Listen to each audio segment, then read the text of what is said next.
रूस के साथ S-400 मिसाइल डिफेंस सिस्टम की डील पर भारत को छूट देने की मामले में अमेरिका की संसद में बिल पेश कर दिया गया। यह बिल अमेरिका के निचले सदन हाउस ऑफ रिप्रेजेंटेटिव्स में पास हो गया, जिसे रूस से S-400 मिसाइल डिफेंस सिस्टम खरीदने के मामले में भारत की बड़ी जीत कहा जा सकता है। इंतजार है तो बस ये कि बिल अमेरिकी संसद के ऊपरी सदन सेनेट में भी पास हो जाए। अमेरिकी संसद के निचले सदन हाउस ऑफ रिप्रेजेंटेटिव्स में NDAA यानी नेशनल डिफेंस ऑथराइजेशन एक्ट में संशोधन का बिल पेश किया गया और यह बिल पेश किया भारतीय मूल के अमेरिकी सांसद रो खन्ना ने, जिन्होंने कैट्सा यानी कि countering America's adversaries through sanctions act से भारत को छूट देने की मांग की और दलील दी कि इस प्रतिबंध से छूट मिलने पर भारत को चीन जैसे आक्रामक देश का सामना करने में मदद मिलेगी, क्योंकि कैट्सा के तहत अमेरिका ने ईरान, रूस और उत्तर कोरिया के खिलाफ प्रतिबंध लगाए हुए हैं, जो अमेरिका से व्यापारिक रिश्ते रखने वाले देशों को उनसे हथियार या दूसरी चीजें खरीदने से रोकते हैं। जबकि भारत ने रूस के साथ 2018 में S-400 मिसाइल डिफेंस सिस्टम की डील की है और इसी वजह से इस साल की शुरुआत में रूस से S-400 खरीदने के लिए भारत पर कैट्सा के तहत प्रतिबंध लगाने की मांग उठने लगी थी। लेकिन भारतीय मूल के अमेरिकी सांसद रो खन्ना से इसके खिलाफ उन्होंने आवाज उठाई और कानून में संशोधन की मांग करते हुए चीन से भारत की सुरक्षा का हवाला दिया।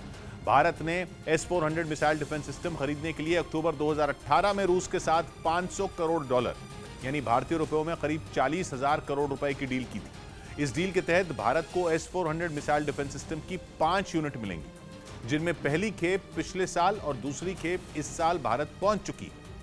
लेकिन इस दौरान अमेरिका लगातार अपनी नाराजगी जताता रहा।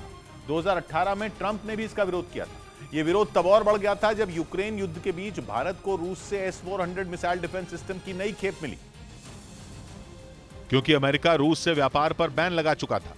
लेकिन पुतिन ने यूक्रेन युद्ध के बावजूद S-400 मिसाइल डिफेंस सिस्टम की डिलीवरी की, वो भी समय से पहले, जो भारत के लिए अच्छी बात थी, क्योंकि भारत ने इस खतरनाक हथियार को सीमा पर इस तरह तैनात किया है कि वो चीन और पाकिस्तान दोनों पर नजर रख सके।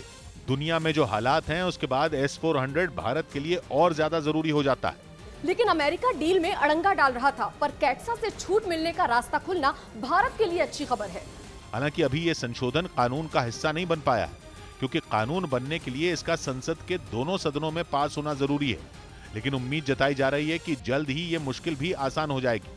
S-400 को दुनिया के सबसे आधुनिक एयर डिफेंस सिस्टम में एक माना जाता है और इसके इस्तेमाल से हवा में भारत की ताकत बढ़ जाएगी, क्योंकि यह हवा से होने वाले अटैक को रोकता है और सबसे अहम बात यह कि S-400 मोबाइल है, यानी इसे रोड के जरिए एक जगह से दूसरी जगह ले जाया जा सकता है। S-400 एयर डिफेंस सिस्टम केवल हवा के जरिए होने वाले अटैक को रोकता ही नहीं, बल्कि एक साथ दुश्मन के 36 टारगेट पर निशाना साध सकता है।